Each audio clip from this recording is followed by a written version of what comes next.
Hi, this is Everett, Everett's Watercolors. Welcome to my classroom. This weekly broadcast is always a little challenge here to get things set up, but I think everything's ready to go. Today, I've really got some exciting things to show you. I've got really a drawing exercise. I've got some color pencils to show you, a new color pencil set I want to describe to you. So I've got a lot of things to go over, so I think we're really going to have fun. Now, if you want to do some things along with me, especially when we get to the drawing part, have a piece of paper, a pencil. If you have color pencils, that's even better. But you may want to just come along and just have a little fun drawing along with me. And I think you'll learn something. I'm going to bring up a little bit about perspective and how to position your subject on the paper and how to get the proper perspective and proportion. I think you might enjoy that part of the exercise. So first of all, though, I'm going to take you to my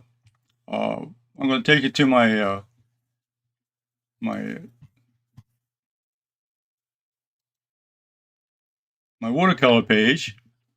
Now, this is my website, which some of you have seen before. This is brand new to some of you.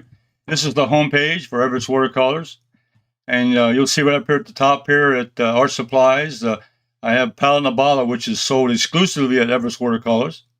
And right here, my announcement, my other headline is every Thursday I'll be here live at 2 p.m. Eastern Standard Time, and I'm broadcasting on YouTube and Facebook.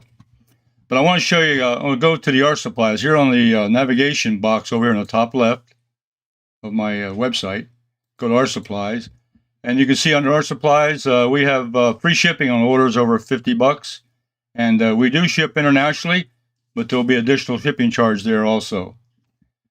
And in my supply page, there's my spray bottles right there for ordering. But I want to take you down a little lower. This is the color pencils. This is the 150 color sets I have that are sold.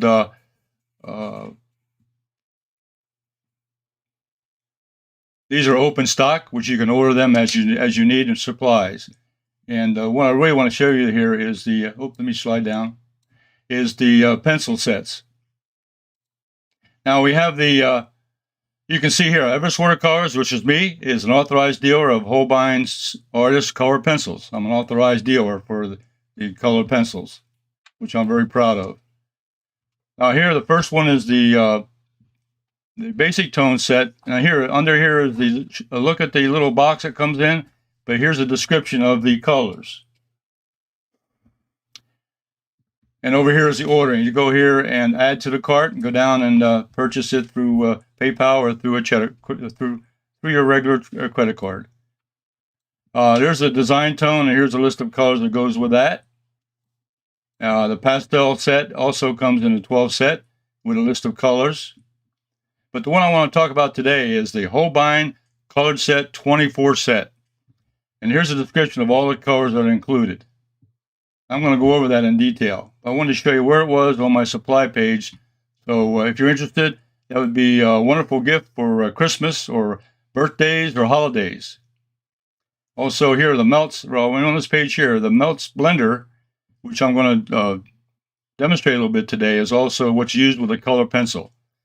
It's a wonderful way to make a painting look just like a color. It looks like a watercolor, like the one I did here as an example. The MELTZ Colored Pencil Blender.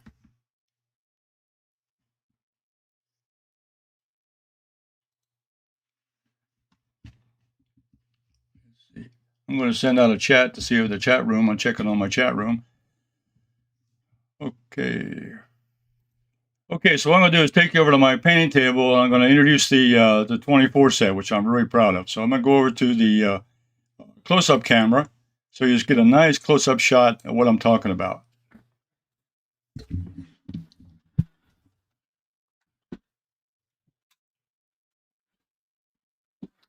Now, the Holbein color pencil sets, they're really coming a professionally packaged deal. This is a 24 set, and I just got these in about a week ago, so they're in my supply page, ready for ordering.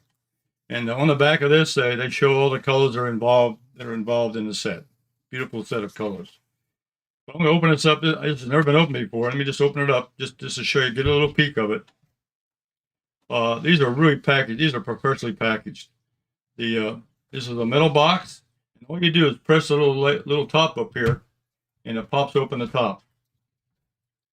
And you go inside, and it comes with a description. But look at that beautiful set of colors. Isn't that beautiful? 24 sets, professionally watercolored paper. Excuse me, watercolor pencils. Excuse me, colored pencils. I'll put that back because I don't want anything to happen to this set, but I'm going to go ahead and describe all this to you today.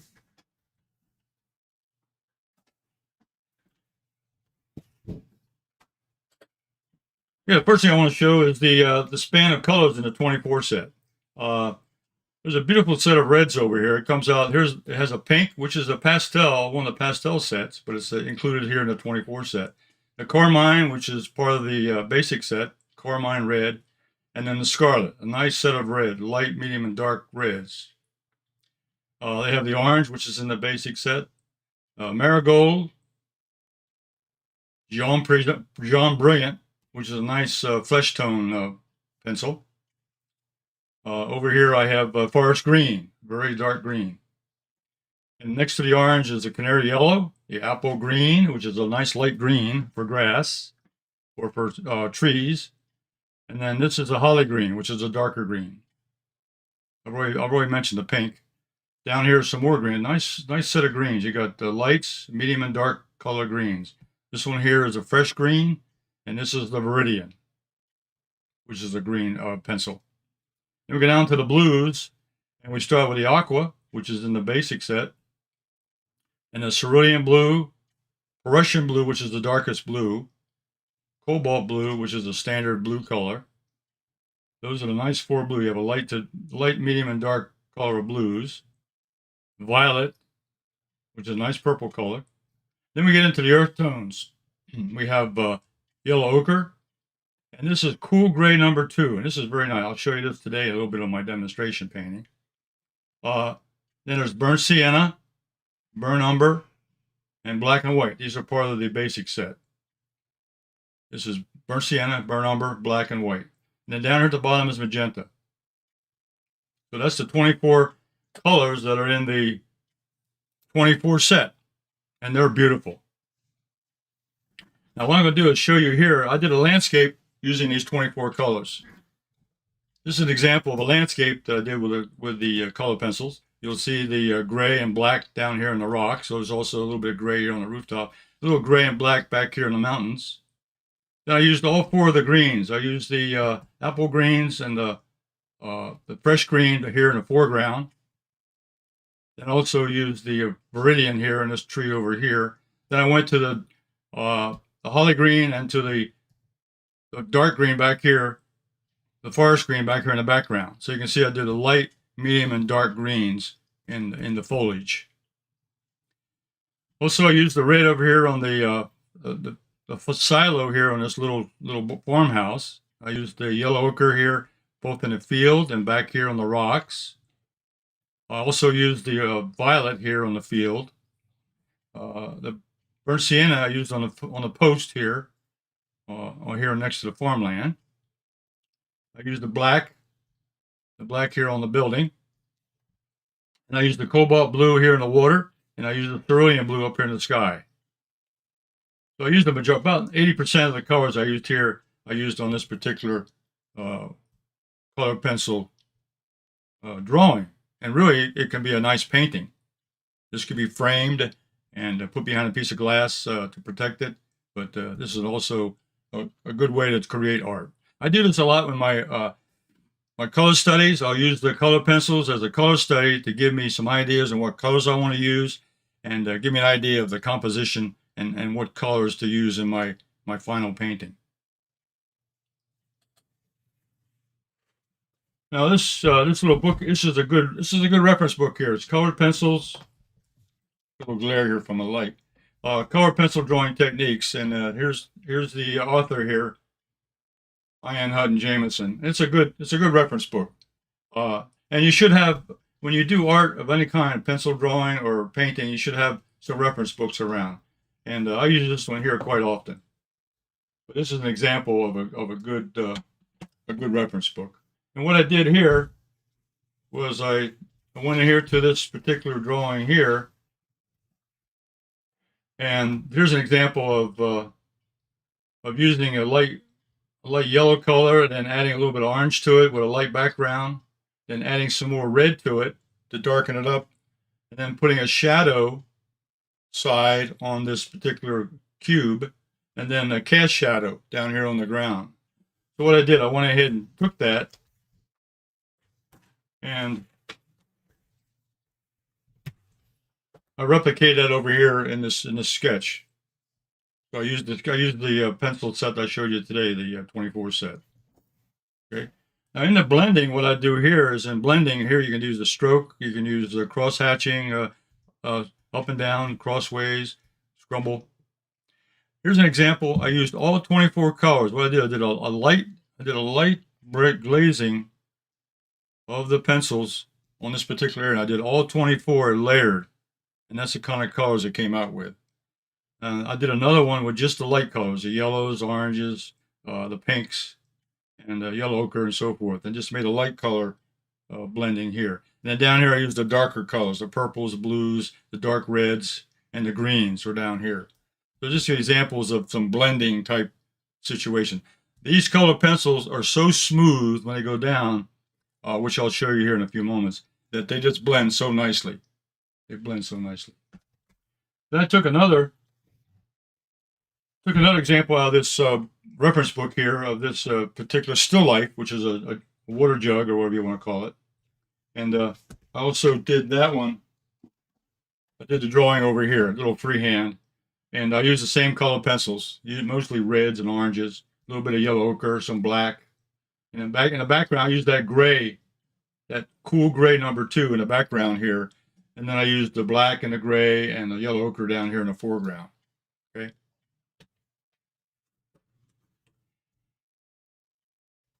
Now this particular example here, these are some blending exercises I did. And I just want to describe a little bit of this. Here you can see all these colors I did here. I might bring this up closer to the close-up camera so you can see that.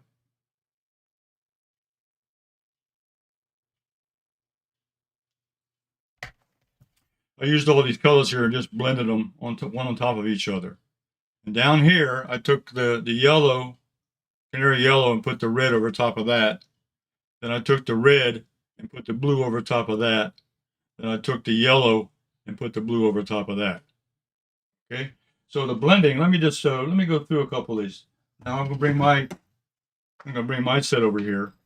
This is my 24 set that I have spread out and organized.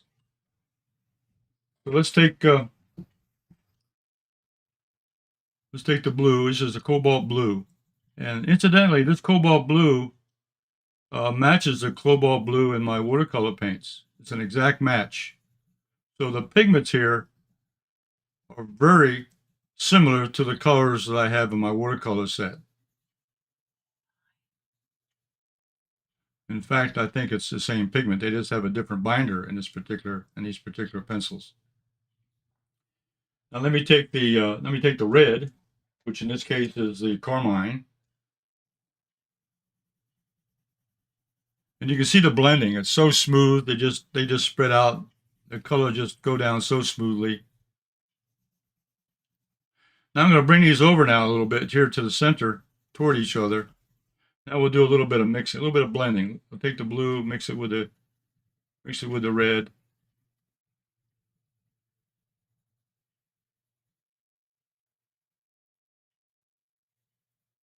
Now I'm going to do the same thing here with the blue again.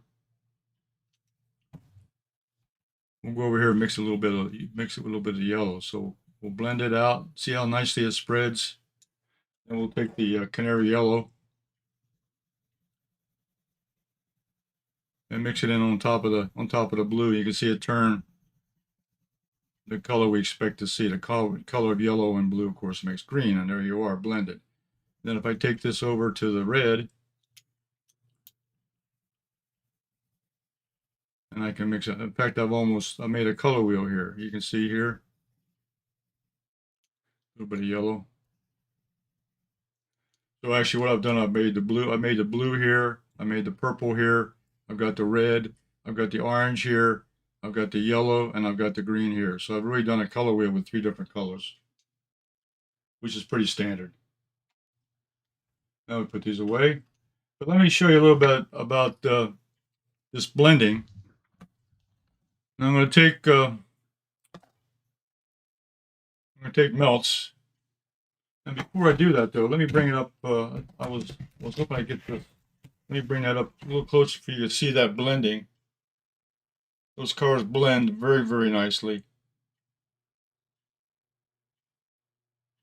And the more you blend them, the darker the colors get. But I just wanted to show you a little demonstration of blending like that. I'm going to take a Q-tip. I'm going to take a Q-tip. All I'll do is just take it and put a little bit of this MELTZ onto a Q-tip, just to have a little bit. And then I'll go in here, and I'm going to move down here to this color here. I've already blended these, so let me just show you the blending and the non-blending. Take the other end. I'm just adding the MELTZ to the end of a Q-tip. And one more here.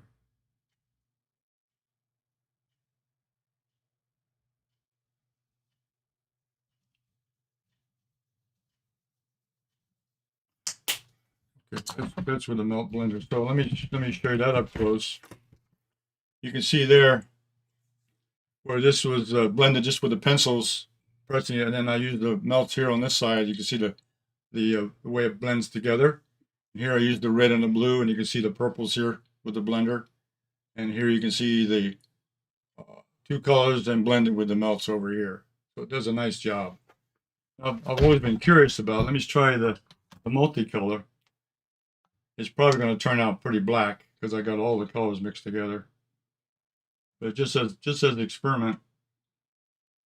It's always fun to do this when you have something like this, is to go ahead and try an experiment just to see what kind of colors you can come up with.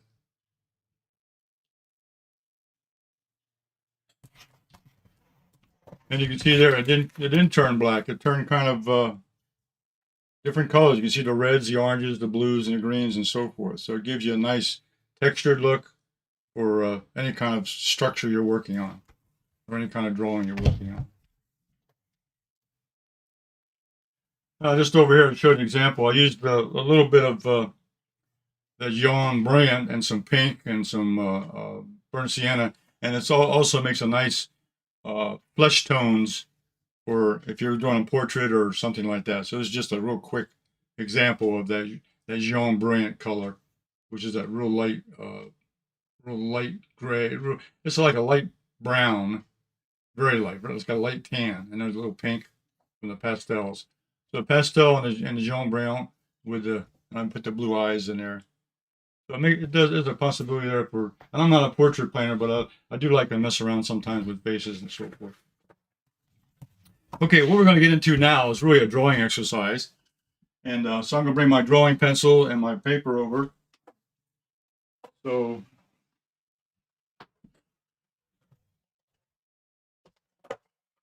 but let me get set up here. I'm going to go back to my, let me change over one viewpoint here. I'm going to bring up my other camera. I have a side-by-side shot here. Okay. What I've got here is I've got a picture here of a cube. It's just a little styrofoam cube, but and I'm showing you here live. But I took a picture of it at a certain angle, and I put a lamp on it to show a shadow pattern. So that little picture over here you see on the left, on the top left there, is a photograph of the cube with a strong light showing on it. And here's the same object here. Now, what I'm going to do, I want to draw this cube in perspective and show you some things about drawing that's very important, especially for simple structures like this. But a beginning exercise, this is a good way to learn drawing, okay, is to start with some basic shapes. So I'm going to start out here, and what I have here as far as material, I have a piece of watercolor paper here. It's about, and this is a c-thru ruler, which is also on my supply page. These see-through rulers are very nice. They have a scale on there, and they go from a 12-inch ruler, but it breaks it down into 1/16 of an inch. Excuse me, 1/8 of an inch, or 1/16 of an inch I have right there. Yes. It goes from 1 inch to 1/16 of an inch. This is about 11 by 7.5. So about 1/8 of a sheet of a watercolor paper. So I've got a piece of watercolor paper here, and I've got a straight edge ruler, and I've got a pencil, and an eraser. Okay, that's all we really need. And I'm going to put some color pencils on this when I get started. But what I'm going to do now is I'm going to take the cube, which you see there on the upper left, and I'm going to start drawing this. Now, first of all, the angle that I have, I'm going to start, the closest edge to me is the front edge, the closest edge. So that's what I start with. Whenever I'm drawing, the closest edge is always the biggest. And also notice the horizon line. So the first thing I'll do is I'll draw the horizon line in, and I'll pick. I don't want it halfway. I'll either want it up above half or below half. So I'm going to go above here. So first thing I'm going to do is go in,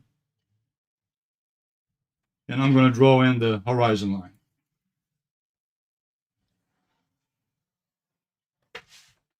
Okay, that's my reference point.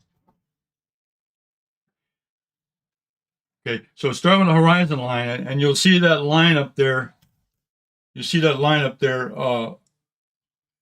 That's pretty close to a horizon line. That's why I put that in the picture. I wanted to identify a horizon line. Now, horizon line is the viewpoint.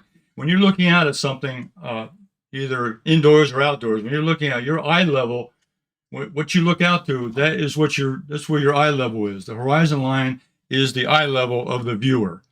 So if you look at this cube here, your eye level is going to be looking at that cube on the side. You're only going to see two sides of it.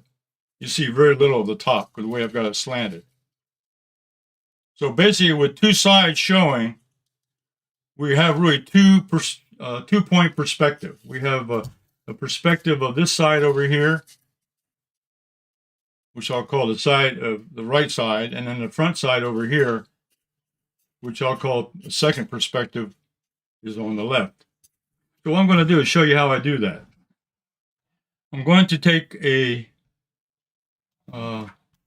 pencil or whatever, and when I look at the angle, first thing I want to describe is this angle right here. The angle that runs on the bottom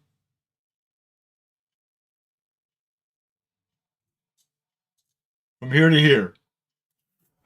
So I'm going to approximate that, and what I'm going to do is let's say, let me step back. The first thing I do is I define how big I'm going to make this side here.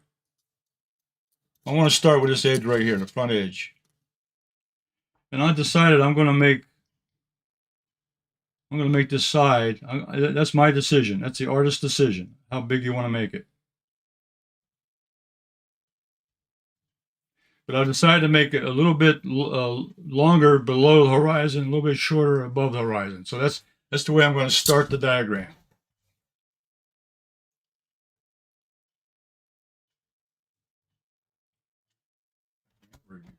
Let me mark a little darker.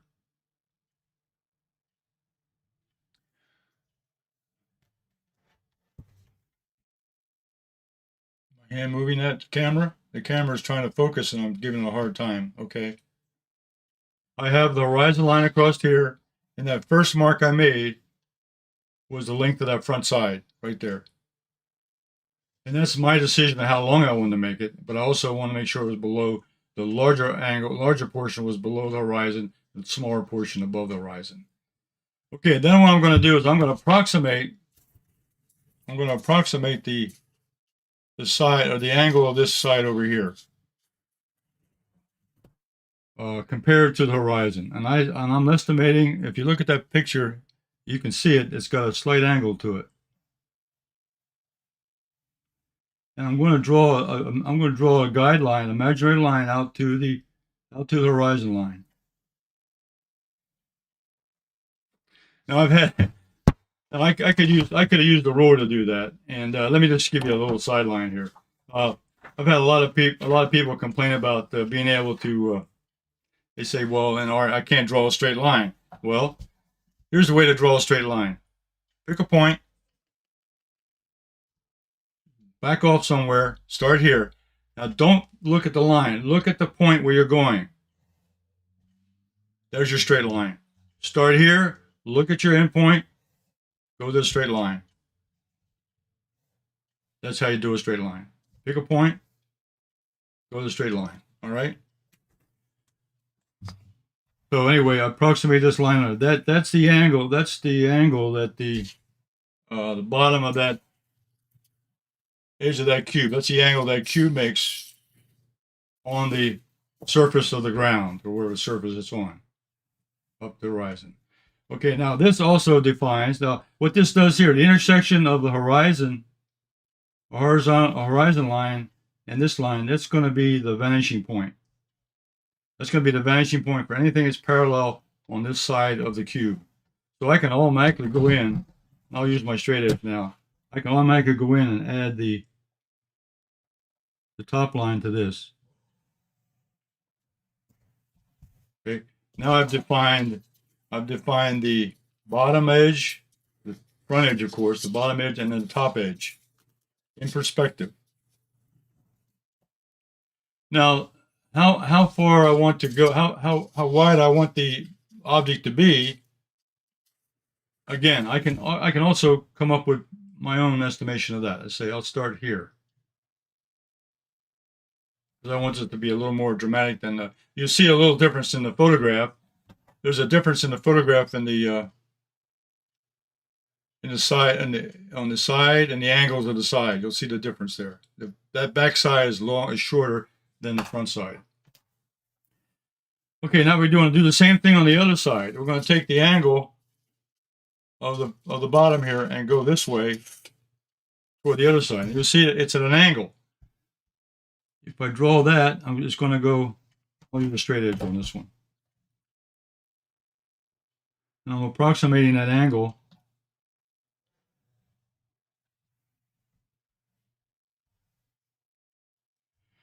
And that's going to cross the horizon line. That's also a vanishing point. That point there. So this is vanishing point 1. This is vanishing point 2 for this side over here. And what I can do now is I can connect this point. I can connect the top of this cube down to the vanishing point. And that defines this front side. And I can arbitrarily also pick a point where I want to have that cross. Make that define the cube. So what I've done right now is I've defined that cube in perspective. Now I've exaggerated a little bit of the angle up here because I want to stay within it. But this angle here looks pretty good. And this angle over here looks pretty good. Okay. So what can I do with this? Well, this is interesting. What I'm going to do now is I'm going to take my colored pencil and I'm going to mark the lines I have. I'm going to mark this one, and this one. And I can take out some of these lines here that I don't need. I won't take them all out, just leave some of them showing a little bit. I don't need them. I don't need those lines anymore. So that's what you have an eraser for, okay? So what I'm going to do now, let's go ahead and let's turn this into a log cabin. So what I do now is I'm going to take this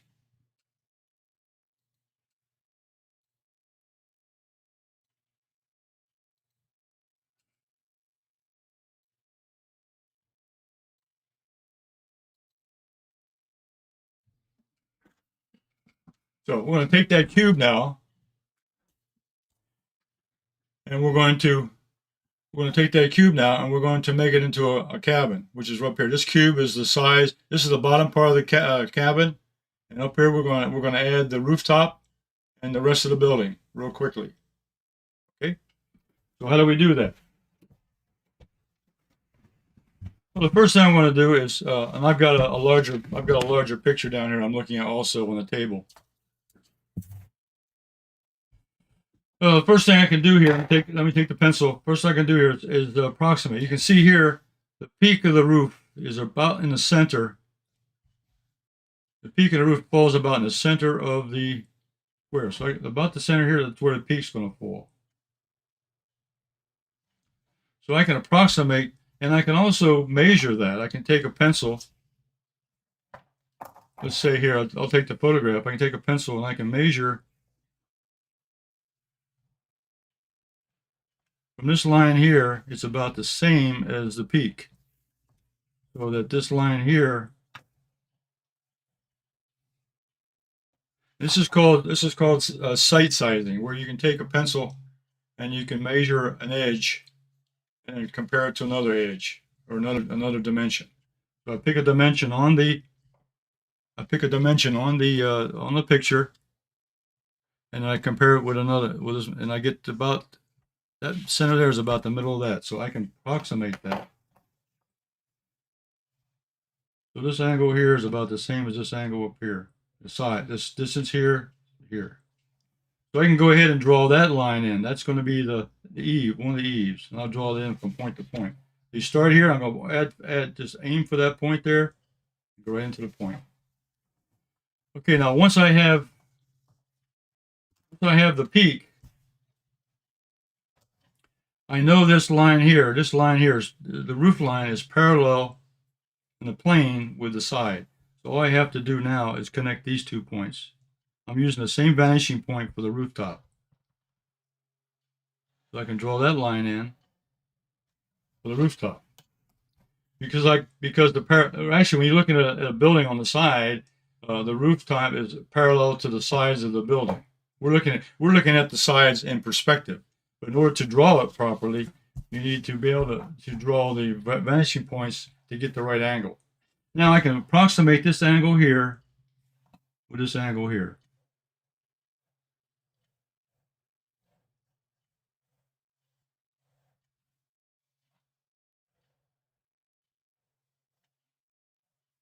Now there's really another perspective line above, but we're not going to draw that one.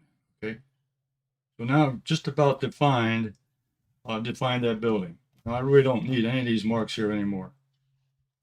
So I can erase the pencil marks of all these others here. Now what's some interesting things we can do here now? Okay. Now looking at the photograph, I can see the roof, the window. The window's almost in the center of this whole section here. So I can pretty well center that off. And notice also, if you look at the lines, these lines are just about parallel, but then they start angling down or angling up toward the horizon line. For example, this one is up. But as you get further up toward the horizon line, and as you get up here, they start angling down. So what I do here is I can start drawing in, and let me check here. This is that's pretty close to the horizon. The straight line here on the picture is pretty close to the top of that window. So that's where I can start. That's a clue right there.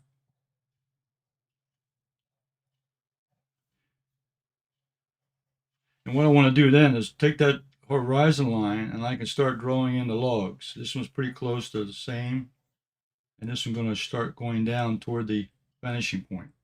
This one's almost the same, but now they start angling up. These logs start angling up toward the vanishing point as you go down. And of course the logs up here. So I can go ahead and put in some darker line. Now, as I draw, I don't want to make all these the same. I'm going to make a broken line. I'm going to have some lines that are dark, some are lighter. Well, I want to define those logs with those, just like it is in the photograph. And I want to do all those, okay?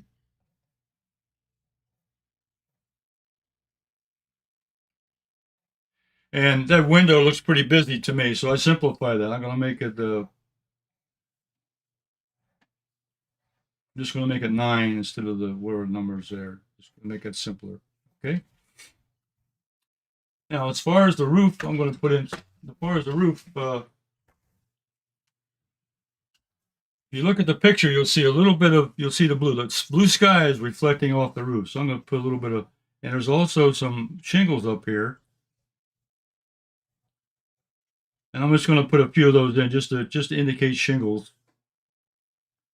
I don't have to draw them all in, just enough. And let's draw in some more interesting stuff here. How about the porch? Well, I know this angle here. This is interesting. This porch here can come down. Camera out of the way. This porch, this angle here, the porch comes down a little less, has less of an angle. So I'm going to start. I can just draw it from the diagram. And remember, look at the bottom of the porch. The bottom of the porch is going to come out here. It's going to be equal to the side. And it's about this distance out. So that pretty well defines the end of that porch. Now that I can draw the perspective of the porch based on this. So now I got this backside now. And I got this coming up, and this will be parallel. The porch roof is going to be going through the perspective. So this perspective line, this vanishing point, is going to help define a lot of things.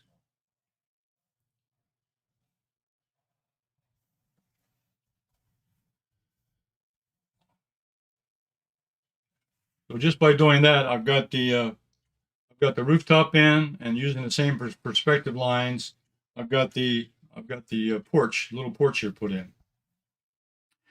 I'm going to just show one thing of what I thought was in. I'm going to go ahead and I'm going to put in a doorway here to get into this building. And I'm going to put this doorway right here. And this perspective line, it's going to, up here at the top, it's going to start angling. So give it a little angle there, okay?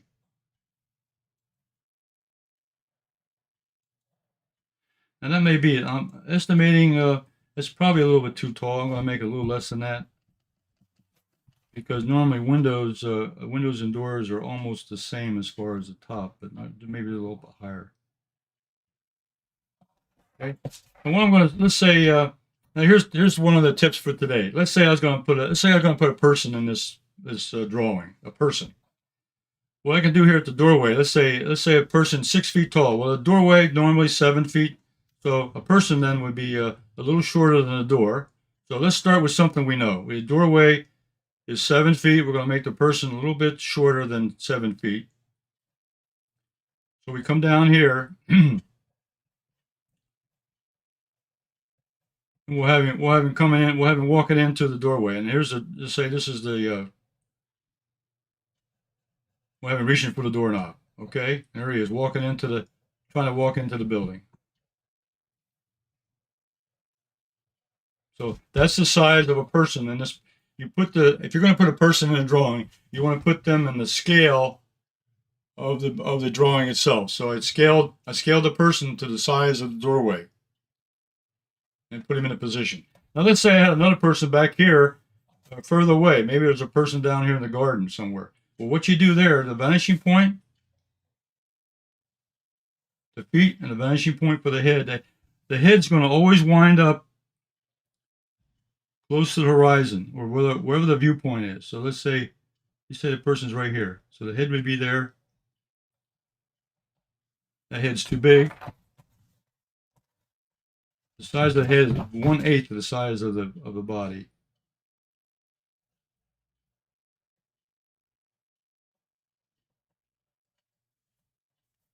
So if you had a person here in the background behind the house, then that's about the size. If these were both the same size people, that's about the size of the person here in the background, just by exaggerating or examining the perspective of that particular size.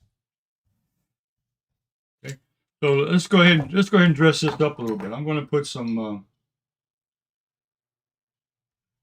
I've got the. I'm going to put in some dark marks here again. Just put dark.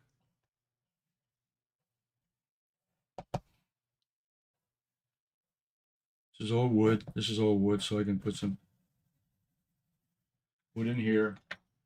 I can put the blue. I can put the blue in the blue is a reflection from the sky. You're getting a color from the sky bouncing on the rooftop and on the surface here. And I'll say another thing we could do. We could add in a chimney there. There's a chimney. So how do we add in chimneys? Okay, well, we'll put them in the back of the building here. So this goes vertical. Now this side of the chimney is going to go up. It's going to be on the perspective line. So this side of the chimney would be down to the vanishing point. This one would come down vertical, and then this side of the chimney would head toward this vanishing point. So you can draw in any structure as long as you know where the size of the structure is and where the vanishing points are. Okay, if they're parallel, they're going to run. They're going to run the same angle as the sides of the building or sides of the structure. Now let's say I'm going to put a few more. I'm going to put a few more elements in here that I like. Let's say I got some trees back here. Look at the picture now. I got some trees back here.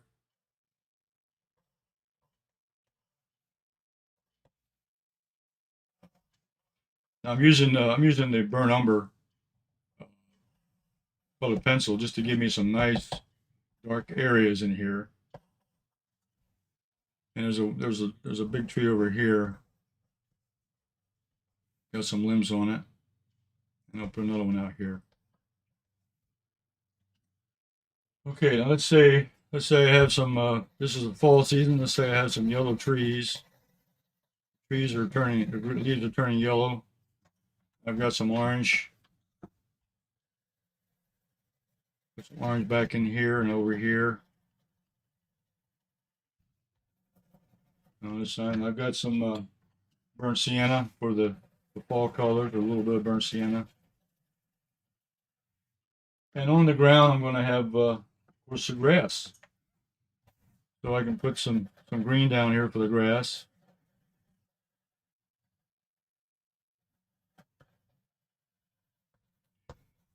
So I can add color by using a color pencil.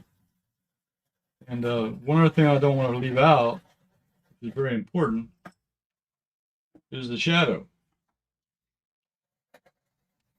And I'll make the foreground a little darker, just to give a little color combination.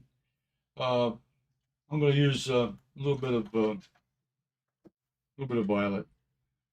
So I'm going to have the sun coming from this direction. The sun's from this direction. I'm going to have the sun from the top corner here going to come this way. So the shadow is going to be cast on this building. The shadow is going to be cast on the ground from this building on this way.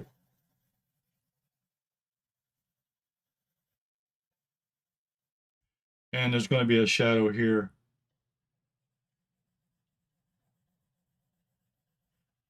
Under the porch up to this point here.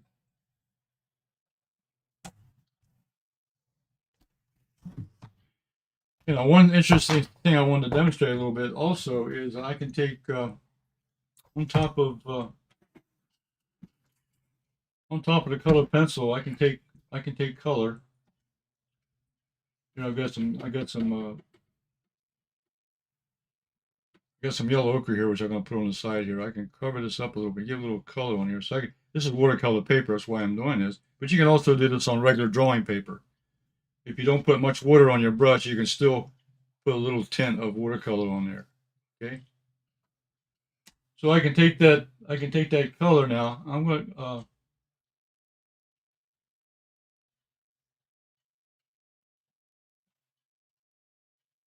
put a little dark up on the on the shingles.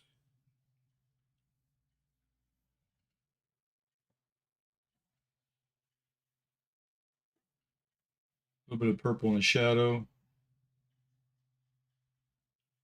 I'm just kind of playing with the colors, but I'm just showing you, using the color pencil, you can give you texture along with your watercolor.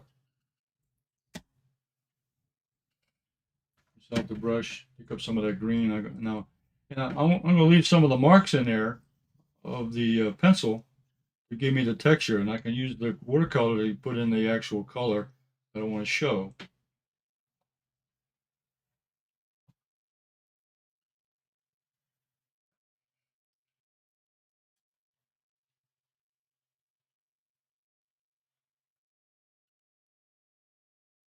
And I'll put a little bit of red on this little bit of chimney up here.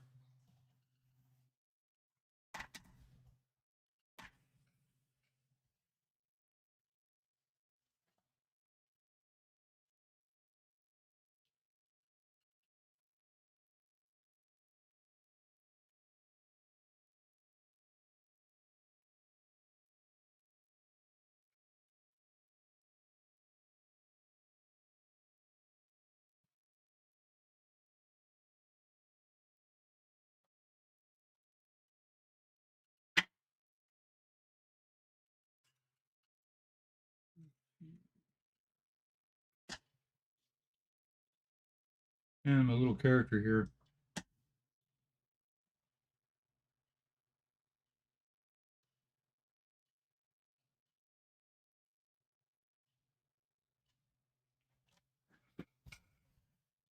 So that was just a quick demonstration showing I can use watercolor uh, to go over a pencil drawing, just to add just a little touch of color. Here, let me take it back over to my main camera, and we'll do a little summary. Okay, that was a demonstration that I wanted to just show you about the colored pencils, and especially the 24 color set. It's a wonderful color set. It's got all kinds of colors in it. It gives you enough variety to color just about anything. And of course, there are other colors. All the 109 colors you have to choose from, 180 colors, 150 colors to choose from. You have quite a selection of other colors that you can also purchase and be able to use those in your drawings and art. This was an opportunity to show you a little bit of drawing.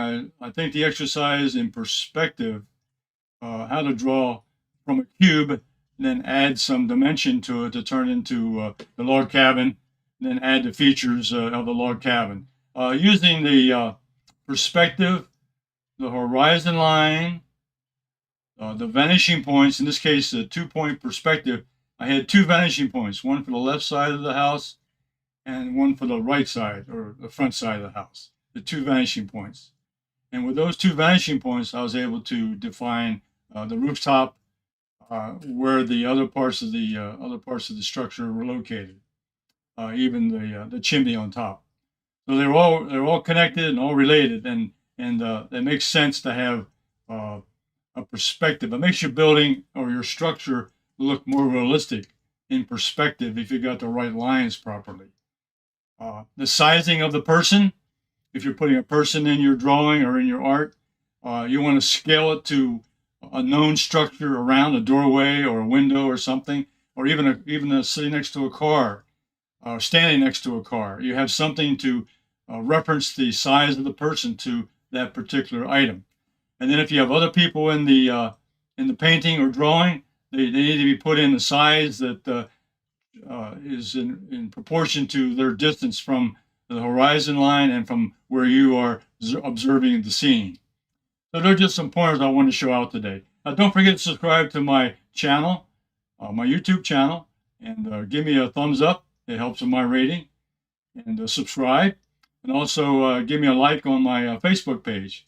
And I hope all you viewers have seen it. I hope you'll share and pass this information along. I think those colored pencil sets will make a wonderful gift for Christmas or for any time of the year. Holidays or even for birthdays, make a nice gift. So they're professional. They are professional colored pencils, and they do a good job. They're high quality, very strong, beautiful colors, and they blend beautifully. And I've been using them a lot in my own art. So I want to wish you all well, and hope you all had a good Thanksgiving, and Have a nice, safe week ahead. And I'll see you next Thursday at 2 o'clock Eastern Standard Time. So I'll see you on my next video.